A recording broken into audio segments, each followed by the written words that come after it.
Hello friends, today we are going to discuss anomalous behavior of carbon with respect to the other elements from group 14. आता group 14 element जे आहेत त्यांच्यामध्ये carbon जो आहे तो काय करतो बाळांनो, वेगळे गुणधर्म दाखवतो कुणापेक्षा, बाकीच्या एलिमेंट्स पेक्षा. आता हे कोणते गुणधर्म आहेत जे कार्बनला वेगळं ठरवतात त्याच्या ग्रुप मधल्या इतर एलिमेंट्स पासून?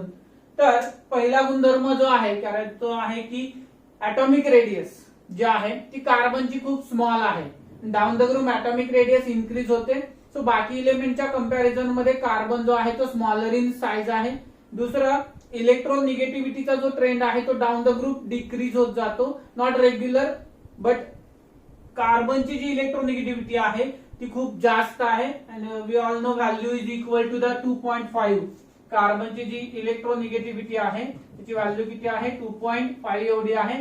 अदर एलिमेंटच्या अराउंड 1.8 1.9 एवढ्या व्हॅल्यूज आहेत. तर या ठिकाणी जर आपण पाहिलं तर कार्बनची साईज जी आहे, रेडियस जी आहे ती स्मॉल आहे, परंतु इलेक्ट्रोनिगेटिव्हिटी खूप लार्ज आहे अदर एलिमेंट्स पेक्षा. देन सेकंड जी प्रॉपर्टी आहे ज्याच्यामध्ये आपल्याला डिस्टिंक्शन बघायला मिळतं अदर एलिमेंट्स पासून ती आहे catenation property. What is catenation? Last lecture मध्ये सुद्धा आपण डिस्कस केलेलं आहे की ऍबिलिटी टू सेल्फ लिंक, म्हणजे एखादा एलिमेंट स्वतःशीच बॉन्ड फॉर्म करतो. म्हणजे कार्बन जो आहे तो कार्बनशी, सिलिकॉन जो आहे तो सिलिकॉनशी बॉन्ड फॉर्मेशन करतो. आणि हे जे बॉन्ड फॉर्मेशन आहे ते बॉन्ड फॉर्मेशन म्हणजेच ऍबिलिटी टू सेल्फ लिंक जी आहे एलिमेंटची त्याला आपण कॅटिनेशन असं म्हणतो. मग ही ऍबिलिटी जी आहे ती कार्बन मध्ये सगळ्यात जास्त आहे. Last lecture we discuss that reason behind this. काय होतं तर कार्बन स्वतःशी बॉन्ड फॉर्म करताना जेवढी त्याची बॉन्ड एनर्जी आहे तेवढीच carbon hydrogen, carbon oxygen, carbon nitrogen सोबत बॉन्ड फॉर्म करत असताना त्याची बॉन्ड एनर्जी अप्रॉक्सिमेटली तेवढीच असते. परंतु सिलिकॉन, जर्मॅनियम किंवा टीन मध्ये जर आपण पाहिलं तर त्यांची जी बॉन्ड एनर्जी आहे ती फार जास्त प्रमाणात फ्लक्च्युएट होते. लास्ट लेक्चर मध्ये मी व्हॅल्यूज तिथे दिलेल्या होत्या, तुम्ही लास्ट लेक्चर पाहू शकता. तर या ठिकाणी कार्बन स्वतः आणि दुसऱ्या एलिमेंट सोबत बॉन्ड फॉर्म करत असताना जी एनर्जी आहे ती त्याची ऑलमोस्ट कॉन्स्टंट असते. त्यामुळे कार्बन स्वतःशी जोडला जात असताना त्याला फार वेगळ्या प्रकारच्या एनर्जीची गरज भासत नाही. आणि म्हणून कार्बनची ऍबिलिटी कॅटिनेशनची सगळ्यात जास्त आहे. Too much large than the silicon. Then silicon जो आहे तो काही प्रमाणामध्ये सिलिकेट्स किंवा सिलिकॉन्स फॉर्म करतो आणि त्यामुळे तो देखील थोड्याशा प्रमाणामध्ये ऍबिलिटी कॅटिनेशनची दाखवतो. देन जर्मेनियम आणि टीन यांच्याकडे जर आपण कॅटिनेशन प्रॉपर्टी पाहायला गेलं तर जवळपास सारखीच असते. खूप कमी प्रमाणात ते लिंकिंग दाखवतात. आणि लीड जो आहे तो कुठल्याही प्रकारचं कॅटिनेशन दाखवत नाही. Lead does not show property catenation. Trend जो आहे तो डाऊन द ग्रुप काय होतो बाळांनो, डिक्रीज होत जातो. कार्बन टू मच एक्सटेंट मध्ये कॅटिनेशन प्रॉपर्टी दाखवतो. ते सिलिकॉन कमी होते. टीन आणि लीडची टीन आणि जर्मॅनियमची जवळपास सारखी असते. आणि जो लीड आहे तो कोणत्याही प्रकारचं सेल्फ लिंकिंग दाखवत नाही. ते next, ability to form multiple bonds. Multiple bond फॉर्मेशनची जी ऍबिलिटी आहे ती जर आपण बघायला गेलं तर कार्बन जो आहे तो आपण आता बरेचसे ऑर्गॅनिक कंपाऊंड बघतो त्याच्यामध्ये कार्बनची ऍबिलिटी आपल्याला माहित आहे. कार्बन काय करतो, मल्टिपल बॉन्ड ऑक्सिजन सोबत किंवा स्वतः सोबत किंवा नायट्रोजन सोबत, सल्फर सोबत, म्हणजे मल्टिपल बॉन्ड्स तो फॉर्म करू शकतो. आणि हे जे मल्टिपल बॉन्ड्स आहेत ते कुठल्या प्रकारचे असतात तर कार्बनचं पी ऑर्बिटल आणि ऑक्सिजनचं देखील पी ऑर्बिटल. कार्बनचं पी ऑर्बिटल, दुसऱ्या कार्बनचं पी ऑर्बिटल, या कार्बनचं पी ऑर्बिटल, नायट्रोजनचं पी ऑर्बिटल. सो या ठिकाणी जे ऑर्बिटल इन्व्हॉल्व्ह होणार आहेत ती कोणती इन्व्हॉल्व्ह होतात, त्यांची पी ऑर्बिटल्स इन्व्हॉल्व्ह होतात बॉन्डिंग मध्ये. आणि त्यामुळे जो मल्टिपल बॉन्ड तयार होतो तो बॉन्ड कोणता तयार होतो या ठिकाणी, P pi multiple bond formation takes place. While in case of other elements like silicon, germanium, tin or lead या केस मध्ये काय होतं बाळांनो तर यांच्याकडे वॅकंट किंवा field, vacant or field D orbital present असतं. वॅकंट किंवा फील्ड डी ऑर्बिटल प्रेझेंट आहे. आणि हे व्हॅकंट किंवा फ्री डी ऑर्बिटल प्रेझेंट असल्या कारणानं काय होतं तर जे मल्टिपल बॉन्ड फॉर्म केले जातात त्या मल्टिपल बॉन्ड फॉर्मेशन मध्ये काय होतं तर जो सिलिकॉन आहे किंवा जर्मेनियम आहे यांच्या व्हॅकंट डी ऑर्बिटल मध्ये जो दुसरा इलेमेंट आहे तो लोन पेअर शिफ्ट करतो. उदाहरणार्थ आपण नायट्रोजन जो आहे त्याचं सिलेन बरोबर जर कंपाऊंड बघितलं तर या केसमध्ये जर आपण पाहायला गेलो तर नायट्रोजनची जी लोन पेअर आहे ती नायट्रोजन काय करतो सिलिकॉनच्या व्हॅकंट डी ऑर्बिटल मध्ये शिफ्ट करतो आणि अशा प्रकारे त्या ठिकाणी काय होतं नायट्रोजन कडे असणार पी ऑर्बिटल आणि या ठिकाणी सिलिकॉन कडे असणार डी ऑर्बिटल यांच्यामध्ये काय होतं बॉन्ड तयार होतो आणि या बॉन्डिंगला आपण पी पाय डी पाय बॉन्डिंग असं म्हणतो. म्हणजे इथे डिफरन्स काय आहे बघा तर जो अनोमलस बिहेवियर दाखवतोय carbon forms P pi multiple bonds while other elements forms p pi d pi multiple bonds. Then to the next maximum covalency. तर तुझी मॅक्झिमम कोव्हॅलन्सी दाखवली जाते कार्बन कडून पर्टिक्युलरली ती काय असते बघूयात आपण.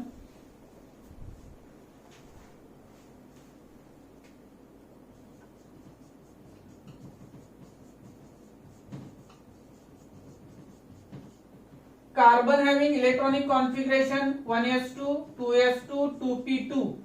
ओके हे इलेक्ट्रॉनिक कॉन्फिगरेशन आहे कुणाचं कार्बनचं. बॉक्स डायग्राम आपण जर प्रिफर केली तर 2s2 अँड 2p2 साठी बॉक्स डायग्राम आपण ड्रॉ केली. आता याच्यामध्ये कार्बन काय करू शकतो रे इथला एक इलेक्ट्रॉन जो आहे तो काय करू शकतो एक्साइटेड स्टेटला नेऊ शकतो आणि अशा पद्धतीने तो मॅक्झिमम किती बॉन्ड्स फॉर्म करू शकतो 4. सो कार्बन जो आहे त्याची मॅक्झिमम कोव्हॅलन्सी जी आहे विथ रिस्पेक्ट टू कार्बन आपण सांगतो या ठिकाणी ती किती असणार आहे 4 असणार आहे. कारण का त्याच्या पुढे तो एक्सटेंड करू शकतो का नाही करू शकत because carbon do not contain vacant D orbital. कार्बनकडे कोणतंही D orbital vacant D orbital किंवा फ्री डी ऑर्बिटल प्रेझेंट नाहीये. त्याच्या विरुद्ध जर आपण सिलिकॉन बघितलं तर त्याच्याकडे कॉन्फिगरेशन आहे 1s2 2s2 2p6 3s2 3p2 आणि या केसमध्ये जर आपण बघितलं तर आहे 3s2 3p2 कॉन्फिगरेशन आपण या ठिकाणी मांडलेलं आहे. हे कॉन्फिगरेशन मांडल्यानंतर याचे पुन्हा आपण बघितलं तर इकडे व्हॅकंट डी ऑर्बिटल याच्याकडे प्रेझेंट आहे.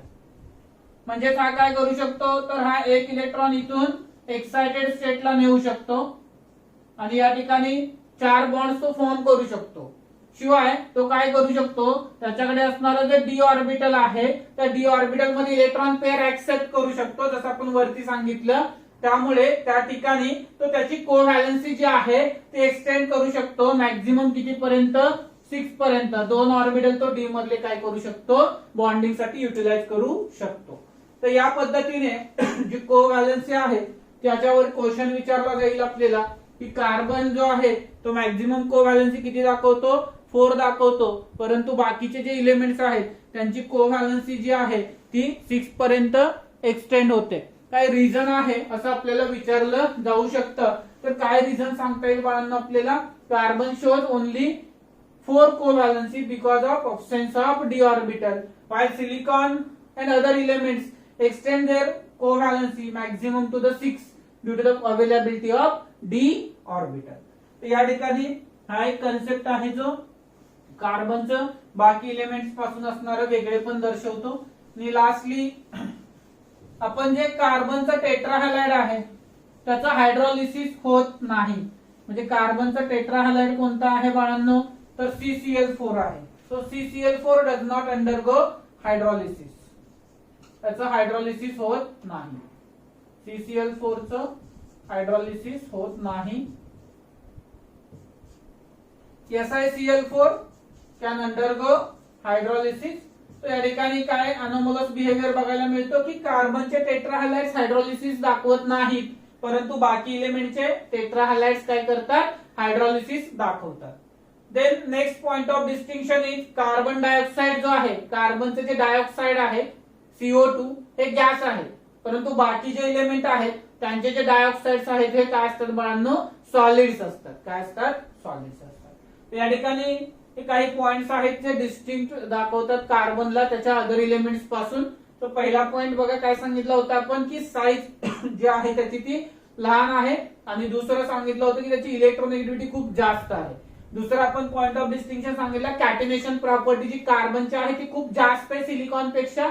सिलिकॉनची जास्त आहे कुणापेक्षा, जर्मेनियम पेक्षा, आणि त्याची अप्रॉक्सिमेटली इक्वल आहे पुन्हा एवढी 3 एवढी आहे. देन मल्टिपल बॉन्ड फॉर्मेशन मध्ये कोण फॉर्म करतं मल्टिपल बॉन्ड्स बाळांनो? कार्बन. बाकीचे एलिमेंट्स पण फॉर्म करतात. कार्बन काय करतो? डबल बॉन्ड किंवा ट्रिपल बॉन्ड फॉर्म करतो. कुणासोबत फॉर्म करतो कार्बन? डबल बॉन्ड किंवा ट्रिपल बॉन्ड.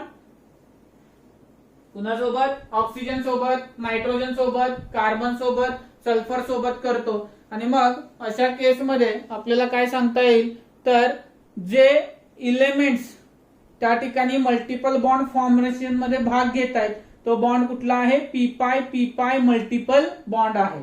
आणि दुसरा जो अदर इलेमेंटचा ग्रुप आहे कार्बन फॅमिली मधला एक्सेप्ट कार्बन, ते काय करतात बाळांनो? लोन पेअर डी ऑर्बिटल मध्ये ऍक्सेप्ट करतात. आणि लोन पेअर डी ऑर्बिटल मध्ये ऍक्सेप्ट केल्यामुळे काय होतं त्या ठिकाणी जे बॉन्ड फॉर्मेशन होतं ते डी पाय पी पाय बॉन्ड फॉर्मेशन होतं. कुठलं होतं? डी पाय पी पाय बॉन्ड फॉर्मेशन होतं. त्याच्यानंतर आपण सांगितलं की मॅक्झिमम कोव्हॅलन्सी, जी कोव्हॅलन्सी आहे ती मॅक्झिमम कोण दाखवतं तर अदर इलेमेंट्स दाखवतात. कितीपर्यंत एक्सटेंड करतात ते? 6 पर्यंत त्यांची कोव्हॅलन्सी एक्सटेंड करतात. बाकी कार्बन जो आहे तो किती दाखवतो कोव्हॅलन्सी आपल्याला? कार्बनची कोव्हॅलन्सी किती आहे? 4 आहे, कारण त्याच्याकडे डी ऑर्बिटल नसल्या कारणाने तो त्याची कोव्हॅलन्सी एक्सटेंड करू शकत नाही. परंतु जे बाकीचे इलेमेंट्स आहेत ते व्हॅकंट डी ऑर्बिटल प्रेझेंट असल्या कारणानं त्यांची कोव्हॅलन्सी जी आहे ते एक्सटेंड करू शकतात. कितीपर्यंत? 6 पर्यंत मॅक्झिमम एक्सटेंड करू शकतात. देन सांगितलं की टेट्राहॅलाइड्स. टेट्राहॅलाइड्स कुणाचे? कार्बनचे. कार्बनचे टेट्राहॅलाइड्स काय करत नाहीत बाळांनो तर हायड्रोलिसिस रिएक्शन दाखवत नाहीत. तर बाकी इलेमेंट जे आहेत सॉरी सिलिकॉन, जर्मेनियम, टीन, लीड यांचे जे टेट्राहॅलाइड्स आहेत they will undergo the hydrolysis reaction. Lastly point of nature of oxides. Carbon dioxide is a gas while other dioxides are solid in nature. So this is some point of distinction between carbon and other elements of the group 4. We'll move to the chemical properties of group 14 elements.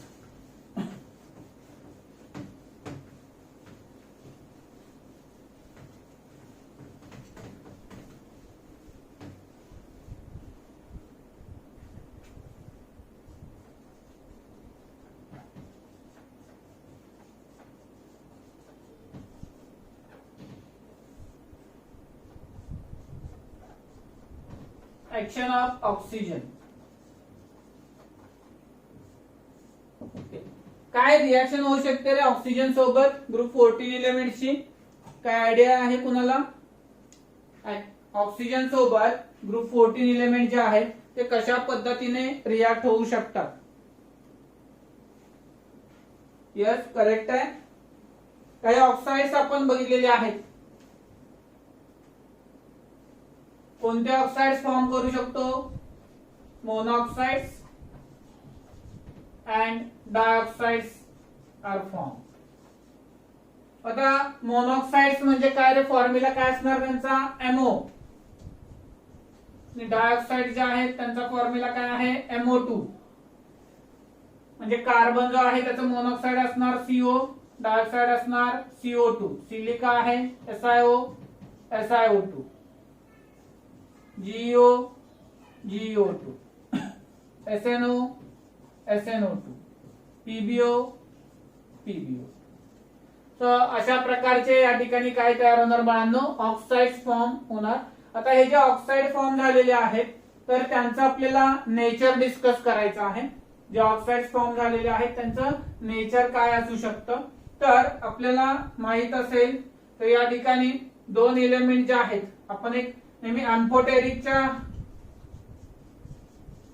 Amphoteric जे oxides आहेत त्यांच्यासाठी एक trick सांगितलेली आहे आपण नेहमी की सबजनकी आस सुनने प्रभु आएंगे बेटा गाओ, प्रभु आएंगे बेटा गाओ. तर अशी आपण एक ट्रिक सांगितलेली आहे याच्यामध्ये, आणि या ट्रिक नुसार सब जन की आस सुनने प्रभु आएंगे बेटा गाओ.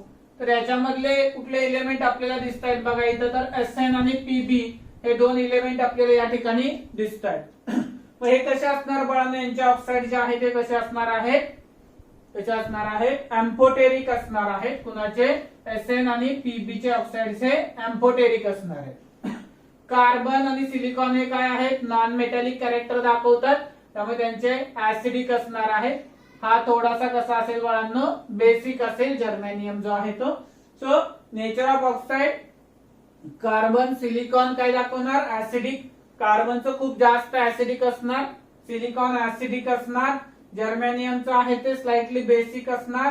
टीन ऑक्साइड आणि lead oxide will become amphoteric in nature.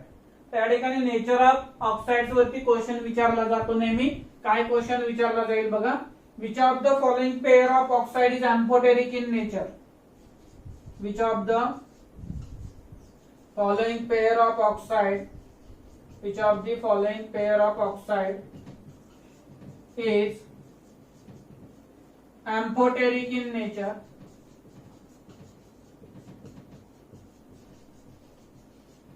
Point 1 CO2 SiO2, second CO2 PbO2, third PbO2 SnO2, fourth GeO2 SnO2. त्यातली कोणती पेअर आहे बाळांनो जी एम्फोटेरिक इन नेचर असेल? Yes correct. काय, C option is a correct one. त्याच्यामध्ये काय सांगितले आपल्याला, लीड आणि टीन, सबजन की आज सुनने प्रभु. So this pair of oxide will be the amphoteric in nature. Then second type of question is there based on the inert pair effect, stability of oxidation state. तर याच्यामध्ये कोणतं ऑक्साइड हे जास्त स्टेबल असेल असं जर आपण विचारलं, आणि इथे +2 आणि +4 अशा दोन ऑक्सिडेशन स्टेट मध्ये आपण ऑक्साइड्स बघतोय. तर इकडून इकडे +2 जो आहे त्याची स्टॅबिलिटी काय होत जाणार आहे बाळांनो, +2 ऑक्साइडची स्टॅबिलिटी काय होत जाणार, इन्क्रीज होत जाणार. आणि जो 4 आहे MO2 टाइप त्याची स्टॅबिलिटी काय होत जाणार बाळांनो, डिक्रीज होत जाणार. आता हे असं का होतं, याचं रिझन आपल्या सगळ्यांना माहित आहे की कार्बन पासून आपण जसं खाली जाऊ तसं +2 ऑक्सिडेशन स्टेट जी आहे, या +2 ऑक्सिडेशन स्टेटची स्टॅबिलिटी काय होत जाते बाळांनो, इन्क्रीज होत जाते due to the inert pair effect. Due to inert pair effect काय होतं, डाऊन द ग्रुप जी स्टॅबिलिटी आहे कुणाची, +2 ऑक्सिडेशन स्टेटची, ही काय होत जाते बाळांनो, इन्क्रीज होते.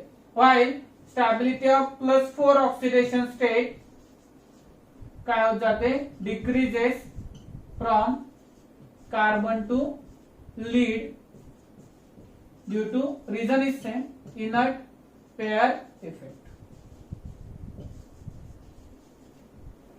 मग आता वरती कुठले ऑक्साइड जास्त स्टेबल असणार आहेत, तर +4 ऑक्सिडेशन स्टेट वाले, कारण त्यांची stability down the group decrease होत जाते. आणि खाली जाऊ तसं कुठले ऑक्साइड स्टेबल असणार आहेत, +2 वाले. So which one is more stable, PbO और PbO2? ऑब्वियस आन्सर इज काय असणार आहे, +2 वाला जास्त स्टेबल असणार आहे. +2 वाला कोण आहे, PbO आहे. मग PbO जास्त स्टेबल असणार आहे. तर या ठिकाणी आपण काय सांगू शकतो की जे ऑक्साइड आहे कुठलं, लीड ऑक्साइड, हे PbO आणि PbO2 मध्ये PbO मोर स्टेबल आहे. CO आणि CO2 मध्ये काय जास्त स्टेबल असणार आहे, CO2 जास्त स्टेबल असेल. का बरं, +4 मध्ये ऑक्सिडेशन स्टेट मध्ये त्याची स्टॅबिलिटी जास्त असते. तर अशा पद्धतीने थोडे ऑक्सिडेशन स्टेट वरती डिपेंडंट स्टॅबिलिटीचे क्वेश्चन विचारले जाऊ शकतात. त्यानंतर नेक्स्ट जी रिएक्टिव्हिटी आपण बघणार आहे ती आहे रिएक्टिव्हिटी टुवर्ड्स वॉटर. ओके, आता यामध्ये थोडासा एक मुद्दा आपण विचारात घेतला पाहिजे. आपण एक न्यूट्रल ऑक्साइड जे आहे त्याला इथं विसरलो बघा. CO जो आहे आपला, हा CO कसा असतो रे बाळांनो, न्यूट्रल ऑक्साइड असतो. CO2 ऍसिडिक आहे, कार्बन ऑक्साईड काय असतात, ऍसिडिक असतात, कारण तो नॉन मेटल आहे. पण त्यातला जो सीओ आहे बाळांनो, सीओ हा कसा असतो, न्यूट्रल इन नेचर असतो, न्यूट्रल ऑक्साईड आहे. तर तेही लक्षात ठेवलं पाहिजे. कुठले कुठले 4 ऑक्साईड हे न्यूट्रल असतात आपण शिकलेलो आहे बघा. CO, NO, H2O, N2O. कुठले कुठले, CO, NO, H2O, N2O. These all oxides are neutral in nature. तो सीओ जो आहे इथे तो न्यूट्रल आहे, हा ऍसिडिक आहे, हा ऍसिडिक आहे, इकडे बेसिक आहे, इकडे एम्फोटेरिक ऑक्साइड आहे. क्लियर.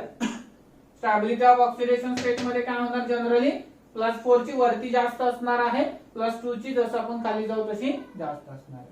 तर या ठिकाणी ऑक्सिडेशन स्टेटच्या स्टॅबिलिटी वरून आपण एक क्वेश्चन डिस्कस करू शकतो.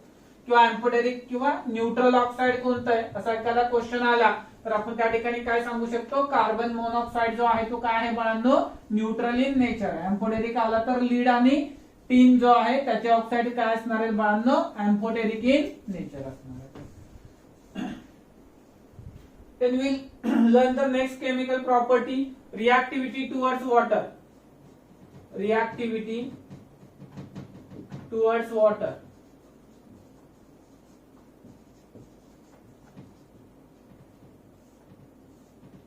वॉटरकडे कशा पद्धतीने रिॲक्टिव्हिटी दाखवली जाते, तर या ठिकाणी carbon, silicon, germanium not affected by water. Carbon, silicon, germanium not affected by water. Not affected by water. Lead जो आहे ठीक आहे का, तो सुद्धा अनअफेक्टेड राहतो. फक्त टीन जो आहे तो त्या ठिकाणी रिॲक्ट होतो. Sn plus water on heating it is gives tin oxide with liberation of hydrogen gas. Lead also remain unaffected. Lead unaffected का राहतो, तर due to the formation of oxide layer over its surface. त्याच्या surface वरती oxide layer formation तो करून घेतो आणि त्याच्यामुळे तो वॉटर बरोबर रिॲक्टिव्हिटी दाखवत नाही. बघा काय सांगितले आपण, कार्बन, सिलिकॉन, जर्मेनियम वॉटरने अनअफेक्टेड राहतात, त्यांच्यासोबत त्याची रिॲक्शन होत नाही. टीन जो आहे तो रिॲक्ट होऊन काय करतो, हायड्रोजन गॅस लिबरेट करतो. लीड सुद्धा अनअफेक्टेड राहतो due to the formation of oxide layer over its surface. Oxide layer त्याच्या सरफेस वरती फॉर्म करण्यामुळे काय होतं बघा बाळांनो, लीड सुद्धा रिॲक्टिव्हिटी वॉटरकडे दाखवत नाही. Then reactivity towards halogen.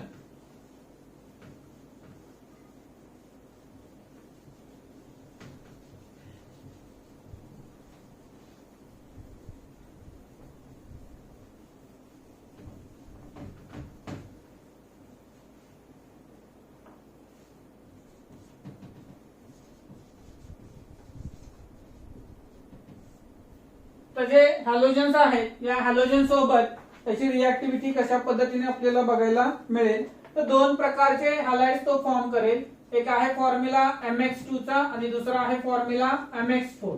तो MX2 आणि MX4 फॉर्म्युला असणारे हॅलाइड्स तो तयार करेल. जे MX4 वाले आहेत ठीक आहे का, ते तुमचे कोव्हॅलंट इन नेचर असतात. MX4 फॉर्म्युला जो आहे ते हॅलाइड्स जे आहेत ते कोव्हॅलंट इन नेचर असतात.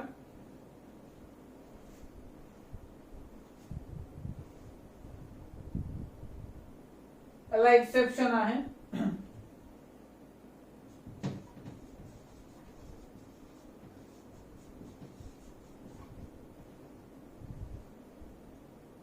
SnF4 and PbF4. नेहमी बाळांनो लक्षात ठेवा, क्वेश्चन कशावरती येणार आहे, एक्सेप्शन वर येणार आहे. म्हणजे या ठिकाणी आपण असं म्हणले की MX4 टाइपचे हायलाइट्स हे कोव्हॅलंट इन नेचर असतात, but SnF4 and PbF4 ionic in nature. Ionic in nature. तर इथे डेफिनेटली क्वेश्चन बनतो बघा. या प्रकारचे पॉइंट्स आपल्याला नेहमी लक्षात ठेवायचे आहेत की ज्या ठिकाणी क्वेश्चन बनण्याचे चान्सेस जास्त आहेत. PbI4 does not exist. This is also more important concept. PbI4 एक्झिस्टच होत नाही, डज नॉट एक्झिस्ट. काय एक्झिस्ट होत नाही? Reason is very simple, inert pair effect. S मध्ये असणारे 2 इलेक्ट्रॉन बॉन्डिंग साठी जर अवेलेबलच झाले नाही तर काय होणार नाही बाळांनो? त्या ठिकाणी जो आयोडीन आणि पीबी मध्ये 4 बॉन्ड फॉर्म व्हायला पाहिजेत ते बॉन्ड होणार नाही। किती बॉन्ड तयार होणार? फक्त 2 बॉन्ड फॉर्म होणार। आणि या ठिकाणी आपण जे सांगतोय की पीबीआय4 एक्झिस्ट होत नाही, त्याचं रिझन आहे इनर्ट पेअर इफेक्ट। एस मधले 2 इलेक्ट्रॉन बॉन्डिंग साठी अवेलेबल होत नाहीत। त्यामुळे स्टॅबिलिटी ऑफ, पुन्हा एकदा तोच मुद्दा आहे की +4 ची डाऊन द ग्रुप काय होते बाळांनो? डिक्रीज होते stability of +4 oxidation state, but stability of +2 oxidation state increases down the group as a result of inert pair effect. Now tell me which one is more stable? GX4 is more stable or GX2 is more stable? PBX4 is more stable or PBX2 is more stable? Answer is very clear. Germanium आहे वरती आहे +4 stable असणार, down the group आला lead सगळ्यात शेवट आहे, F orbital आहे, लॅन्थनर contraction झालेलं आहे। As a result of that काय होणार या ठिकाणी? पीबी जो आहे त्याची स्टॅबिलिटी +2 मध्ये जास्त असणार। As a result of inert pair effect S मधले 2 इलेक्ट्रॉन देऊ शकणार नाही, त्यामुळे पीबीX4 फॉर्म करत असताना बॉन्डिंग साठी तेवढे त्याच्याकडे रिएक्टिव्हिटी अवेलेबल नसणार आहे, म्हणून तो +2 मध्ये स्टेबल असेल। So GX4 is more stable or GX2? Answer is GX4. PBX4 is more stable or PBX2? PBX2 is more stable. This is an inert pair effect. Then आपण असं म्हणलेलं होतं की CCl4 does not undergo hydrolysis, whereas other halides जे आहेत ते hydrolysis reaction दाखवतात। Halogen कडे रिएक्टिव्हिटी आहे, त्यामुळे हा मुद्दा आपण इथे कव्हर करून घेतोय।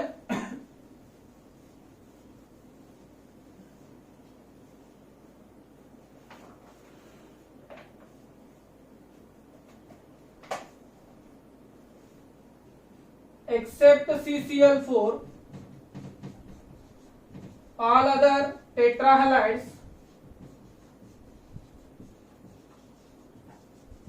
of group 14 elements undergoes hydrolysis. Okay, माझा आपल्याला प्रश्न पडला असेल की कार्बनचेच का नाहीत, बाकीच्यांचे का दाखवतात? कारण अगदी सोपं आहे। काय समजलं का? कुणाच्या लक्षात आलं का? बघा, कार्बनकडे काय नसतं? डी ऑर्बिटल नसतं। काय नसतं? कार्बनकडे डी ऑर्बिटल नसतं। त्याच्यामुळे जर हायड्रोलिसिस करायचं असेल तर जो वॉटर आहे का नाही त्याच्याकडे ऑक्सिजन आहे, त्याच्याकडे 2 लोन पेअर आहेत, त्या 2 लोन पेअर की एक काय करणार? ऑक्सिजन डोनेट करणार।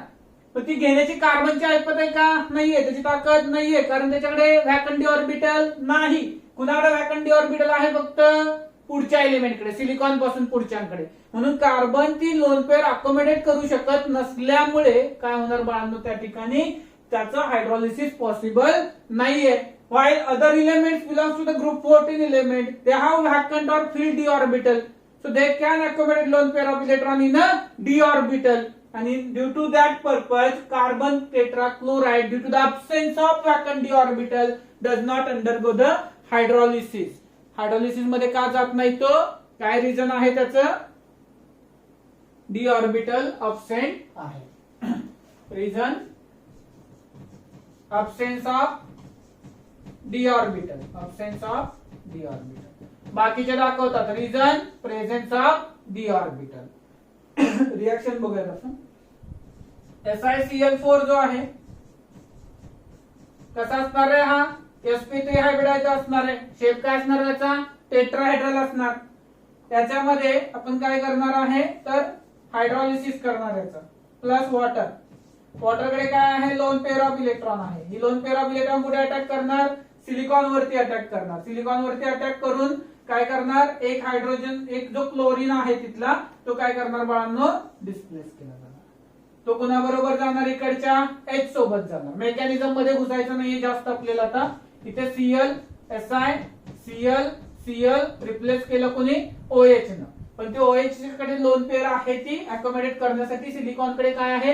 याचे पण 4 व्हॅलेन्सी कंप्लीट आहे। Cl इकडे 4 क्लोरीन जोडलेले आहेत। सिलिकॉनची व्हॅलेन्सी किती? 4च आहे, कंप्लीट आहे, प्रिसाइज आहे। बरोबर, परंतु डी ऑर्बिटल व्हॅकंट प्रेझेंट आहे, त्याच्यामुळे आलेली लोन पेअर कुठे अकोमोडेट करू शकतो? डी मध्ये. कार्बनकडे आहे का डी ऑर्बिटल? नाही. त्यामुळे ही लोन पेअर येणारी कार्बन अकोमोडेट करू शकतो का? नाही करू शकत. म्हणून कार्बन टेट्राक्लोराइडचं हायड्रोलिसिस होऊ शकत नाही. परंतु सिलिकॉन किंवा त्याच्या पुढचे टेट्राहायलाइड्स आहेत त्यांचं हायड्रोलिसिस होतं, कारण ही ऑक्सिजन वरची लोन पेअर अकोमोडेट करण्यासाठी त्यांच्याकडे डी ऑर्बिटल प्रेझेंट आहे. पुढे असं आपण याच्यामध्ये अजून 3 वॉटर मॉलिक्यूल टाकले तर फायनली स्ट्रक्चर काय मिळणार तुम्हाला? OH, Si, OH, OH, OH. 4ही क्लोरीन काय करता येतील तुम्हाला? हायड्रोलाइज करता येतील. क्वेश्चन फक्त इथे बघूयात आपण.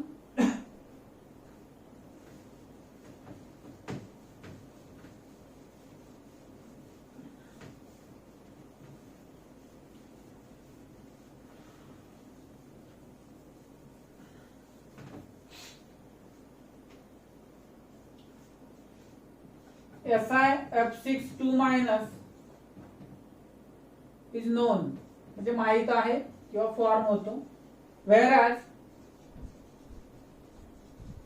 SiCl6 2- not.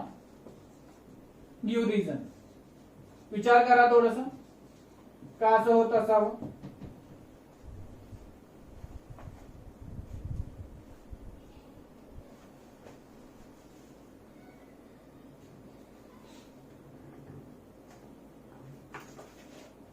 विचार करा, येईल तुम्हाला. विचार करा.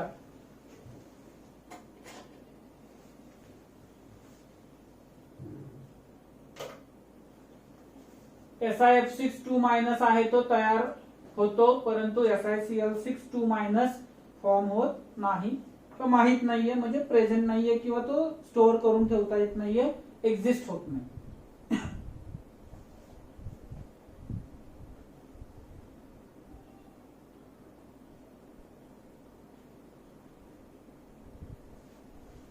तर रिझन इज व्हेरी सिंपल.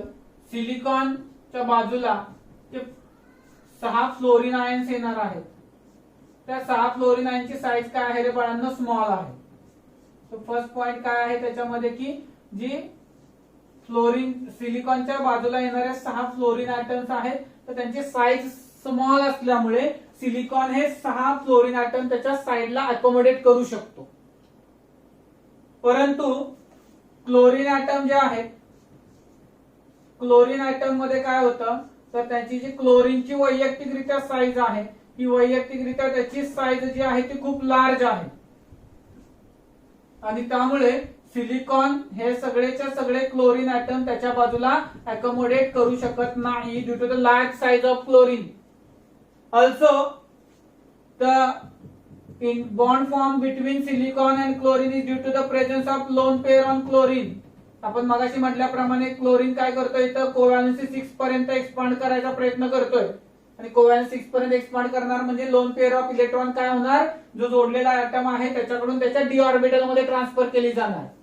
मग ही जी लोन पेअर इकडून इकडे ट्रान्सफर केली जातीये, त्या लोन पेअर मध्ये आणि सिलिकॉन जो आहे त्याच्या डी ऑर्बिटल मध्ये होणारा जो बॉन्ड आहे तो अट्रॅक्टिव्ह फोर्स जो आहे तो सिलिकॉन आणि क्लोरीन मध्ये फार वीक असतो, म्हणजे स्ट्रॉंग नसतो, म्हणजे वीक असतो. बरोबर ना? हा. तर तो फार वीक असल्यामुळे काय होतं, सिलिकॉन आणि त्याच्यामध्ये बॉन्ड फॉर्मेशन वीक होतं. दुसरी गोष्ट, त्या क्लोरीनची साईज खूप लार्ज असल्यामुळे एवढे लार्ज साईज असणारे क्लोरीन सिलिकॉन त्याच्या भोवती अकोमोडेट करू शकत नाही. That is the reason, size. आणि दुसरं force of attraction between lone pair and the silicon. पण इथे केमिकल प्रॉपर्टीज आणि अनोमलस बिहेवियर जे आर्टिकल आहे बाळांनो ते संपतंय. नेक्स्ट लेक्चर मध्ये आपण अलोट्रॉप्स ऑफ कार्बन आणि त्यानंतर मग कंपाऊंड्स ऑफ कार्बन जे आहे ते आपण स्टार्ट करणार आहे. तर 50% इथे कार्बन फॅमिलीचा पार्ट आपला संपलेला आहे, तर 50% मध्ये कंपाऊंड्स आहेत आणि अलोट्रॉप्स आहेत कार्बनचे. अभ्यास करा, काळजी घ्या, थांबूया. थँक्यू.